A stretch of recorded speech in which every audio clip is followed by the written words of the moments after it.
Mirá, lo que parecería indicar, lo que están recogiendo las distintas consultoras y los relevamientos que estamos haciendo a priori, todavía no está terminado, es que justamente frutas y verduras crecería menos que el nivel promedio del índice y obviamente bastante menos que el índice de alimentos. Con lo cual, eso refuerza la idea que comentábamos en otra ocasión, de que la tendencia del precio de alimentos no está dada por los estacionales, que dependen mucho, como decíamos, de las condiciones de oferta, climáticas, suben, bajan y qué sé yo, sino más que nada por la producción de alimentos que tiene conexión con la inflación internacional, justamente. Entonces, es muy probable que ese rubro de frutas y verduras dé por abajo del promedio de inflación en este registro, así que vamos a ver si eso es así, pero a priori parecería que sería así, digamos. Sabemos tu preocupación por la tendencia porque realmente nosotros en el mercado central relevamos permanentemente los precios, estamos viendo algunos que otros precios que se van para arriba, pero la preocupación es afuera. Afuera sí hay un movimiento de precios que realmente nos preocupa. ¿Cómo estás viendo esto y qué pensás que va a pasar cuando el INDEC salga a anunciar, ¿no?, los números de este mes?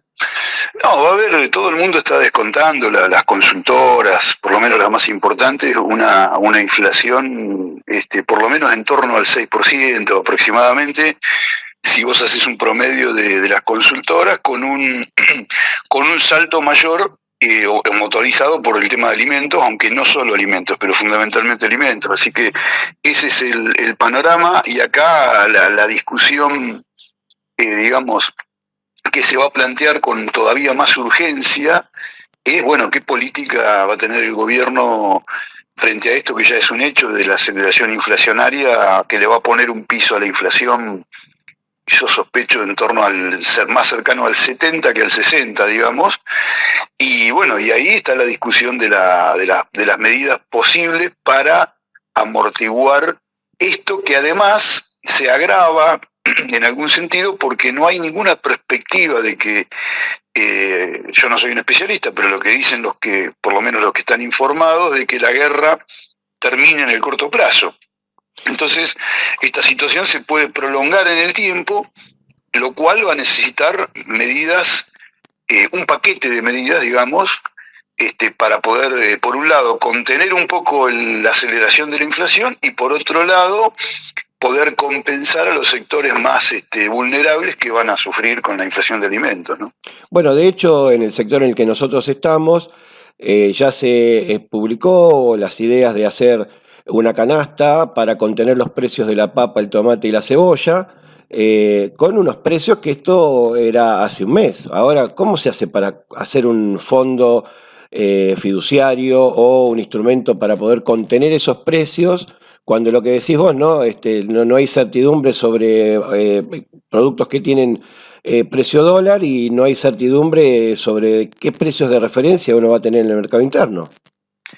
Sí, yo te diría que ahí lo ideal sería que, en lugar de arrancar por el final de la cadena, es decir, de armar canastas de producto, digamos que es básicamente una especie de control de los precios finales.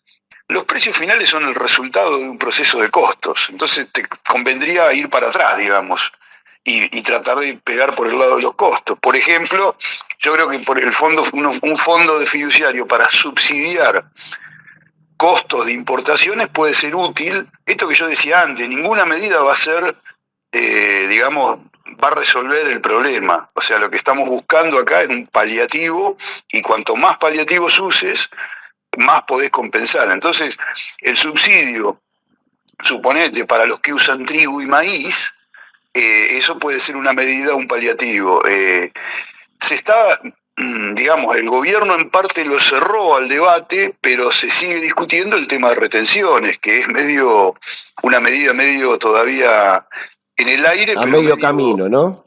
a medio camino, pero además una medida que se va a imponer si no querés tener un salto inflacionario todavía mayor, porque digamos, los precios que están teniendo el trigo y el maíz, para poner un ejemplo, bueno, no son precios, entre comillas, normales, para decirlo de alguna manera, digamos, están generando unas rentabilidades súper extraordinarias, digamos, a costa de armar un lío en el resto de la economía, o sea que en algún momento algo de eso se va a tener que considerar. El problema es que cuanto más se demora, esto se hace una acumulación, porque vos pensás que el maíz se usa para hacer carne.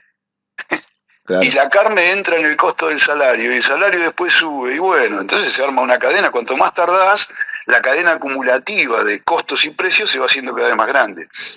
Sí, después el otro tema que se está considerando, que quedó medio por ahora clausurado ayer, es el tema salarial, ¿no? Claro. Esto de la reunión del gobierno con los empresarios y la CGT, que quedó ahí también, que ahí lo ideal, como está planteando mucha gente, son aumentos de suma fija, claramente, porque es una medida más directa que además tiene un efecto distributivo, porque al dar suma fija vos beneficiás a los que ganan menos, digamos. Claro. Y después, en algún punto habría que considerar que algún aumento de los subsidios a los sectores que no tienen empleo o que están en la informalidad, en el sentido de proteger el ingreso para que puedan comer, digamos. Digamos, cosas medio, te diría, medio básicas, ¿no? Pero, digamos, en todo ese combo de medidas, y otra medida importante sería frenar el ritmo de devaluación para no meterle más combustible al fuego, digamos. Pero bueno, todas estas medidas están, todavía hay como una inercia, digamos, donde el gobierno no toma con demasiada decisión ninguna. Entonces, bueno, cuanto más se demora, más complejo va a ser la solución, digamos, ¿no? Porque se te va a generar un problema cada vez más grande, ¿no?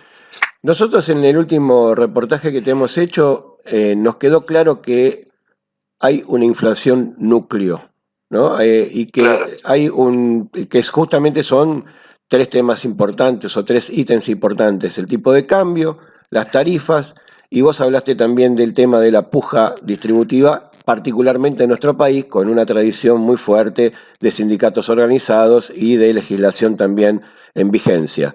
Ahora, este combo que acabas de mencionar con respecto bueno, los diarios titularon que se van a adelantar las paritarias, va a haber sumas fijas. ¿Cómo se puede hacer una proyección cuando todavía no tenemos idea de lo que van a valer los precios en dólares, ¿no? No sé, ahí me mareo y necesito que nos des una mano. No, bueno, ahí por eso te digo, ahí la cuestión es que vos puedas armar lo antes posible un paquete de políticas mínimo, previendo que la inflación internacional que te está entrando en Argentina probablemente siga en aumento, digamos, y no sabes hasta dónde va a seguir en aumento, ni cuánto tiempo. Entonces tenés que armar un esquema de emergencia, digamos. Me parece que justamente como vos no tenés forma de saber, por ejemplo, cuánto va a durar la guerra de Ucrania, cuáles los efectos que generó en términos de el mercado internacional de materias primas y de commodities, tampoco sabés cuán perdurables van a ser esos efectos, qué profundidad van a tener. Pero ya estás advertido de que hay un problema serio con eso que está ocurriendo en todos los países. Si vos repasás, ¿no es cierto?, la inflación que está teniendo lugar en cualquiera de los países del mundo hoy, en todos los países es una medida inédita de las últimas décadas. Claro, Alemania, España, Brasil, Estados Unidos, digamos, cualquier país diferente que agarres tiene un proceso inflacionario que no tenía hacía décadas. Bueno, pero entonces, ahora a nosotros se nos agrega algo que sí tiene certeza, que es el acuerdo con el fondo ya totalmente definido, en vigencia, y con el reloj de arena dado vuelta hacia el primer trimestre, donde va a hacer una evaluación a ver de qué tipo de economía está construyendo nuestro país para poder cumplir con ese acuerdo. Esto es, creo que, un condimento muy fuerte para todo lo que viene en los próximos 3 meses. Sí, pero te diría que para mí es el condimento que menos perturba hoy. ¿Por qué te digo? Porque el fondo primero ya dio algunas señales de que esto se va a tener que reformular por lo menos este año, que va a ser muy difícil cumplir las metas con este lío internacional.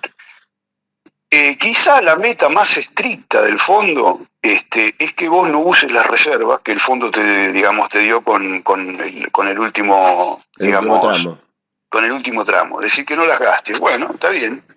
Pero digo, el resto es factible de ser reformulado dentro de un amplio margen porque tenés una situación de emergencia.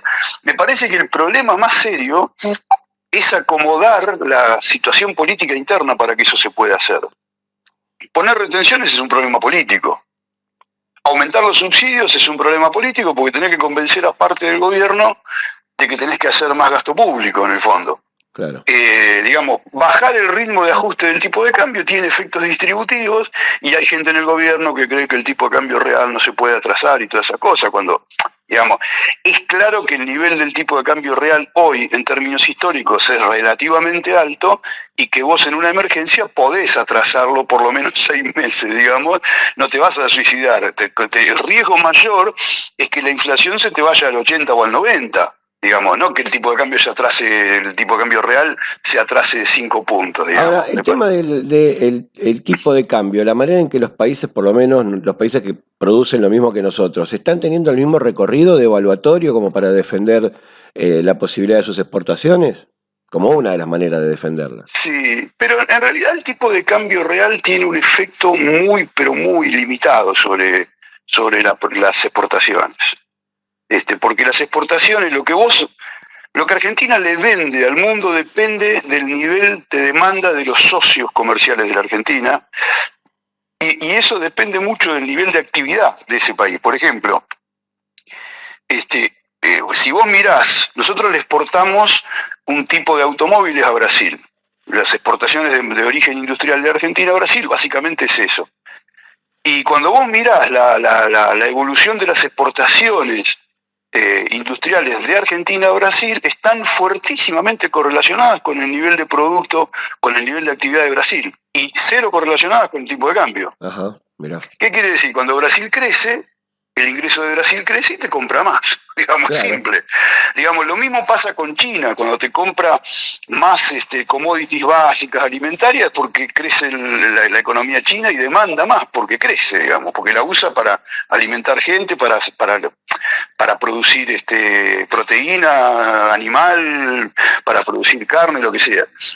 Te pasa en todo eso, y el tipo de cambio real tiene un efecto bastante limitado. El tipo de cambio real lo que define, y ahí viene el problema, es la rentabilidad, no lo que vas a producir. Si vos tenés una empresa que está exportando, la única forma que el tipo de cambio real te puede afectar negativamente la exportación es cuando te anula la rentabilidad. Si vos tenés cero rentabilidad, no, digamos, obviamente en un momento no producís y no exportás. Ahora, si vos tenés una rentabilidad más o menos normal, que puede ser más alta o más baja, tu nivel, tu cantidad, la cantidad que vos producís para exportar, va a depender de cuánto te demanden, cuánto te compren. Entonces ahí el tipo de cambio real tiene muy poco que ver, digamos, si es que tiene algo que ver, digamos. Entonces,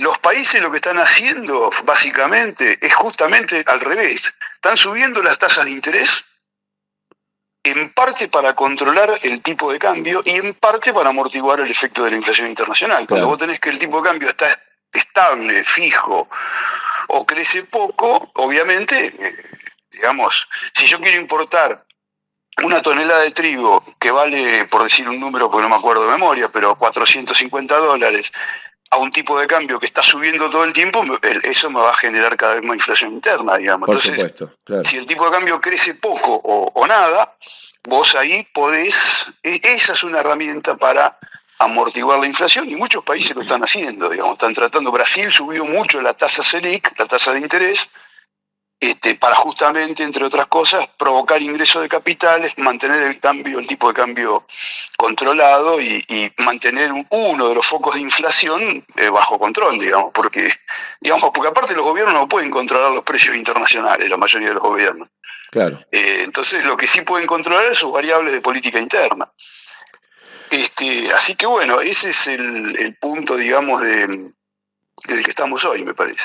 Bueno, clarísimo, como siempre, nos vamos con más datos en la cabeza, nos vamos más que datos con una interpretación que nos acerca muchísimo a lo que está pasando. Obviamente que nadie tiene hoy la vara mágica de cómo se van a mover las cosas, ni siquiera en el mediano plazo. Creo que estamos en un día a día y esto va, como dijiste vos, en la misma sintonía de la capacidad del gobierno de tomar medidas como para ir encontrando soluciones a estos problemas. Así que Exacto. te agradezco mucho la nota y como siempre, estamos acá hablando con el economista de cabecera de Planeta Mercados. Te mando un abrazo. Bueno, abrazo. Chao, chao.